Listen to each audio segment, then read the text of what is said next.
सोचिए अगर आप सल्लल्लाहु अलैहि वसल्लम किसी बद्दुआ पर आमीन कहे तो मेरे भाइयों कितनी बड़ी सख्ती और बर्बादी है उन लोगों के लिए जो इन बद्दुआओं में शामिल हो जाए।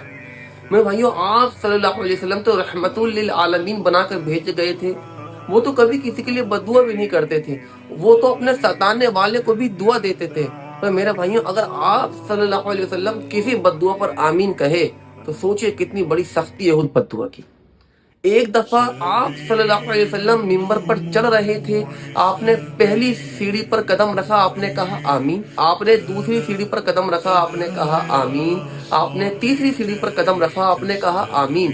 फिर आप खुतबा देकर फारिग हुए।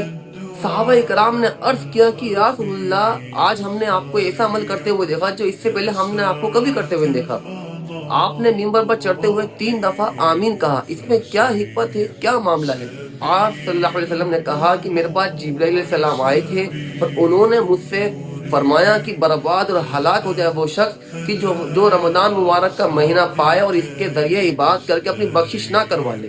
तो मैंने उस पे आमीन कहा। और दूसरा कहा कि बर्बाद और हलाक हो जाए वो शख्स जो अपने बूढ़े माँ बाप को पावे या इनमें से किसी एक को पाए और इनकी खिदमत और इनके साथ हुस्न सलूक करके अपनी बख्शिश ना करवा ले। और तीसरा फरमाया कि बर्बाद और हलाक हो जाए वो शख्स कि जिसके सामने मेरा नाम मुबारक कहा जाए और वो मुझ पर दुरूद ना भेजे। मेरे भाइयों, सोचिए कितनी बड़ी सख्ती और बर्बादी है इन बद्दुआ में शामिल होने वाले लोगों के लिए। तो रमजान मुबारक का महीना चल रहा है मेरे भाइयों, हमें इन बद्दुओं में शामिल नहीं होना। ये मुबारक घड़ी, ये मुबारक महीना हमें अपने हाथ से नहीं जाने देना।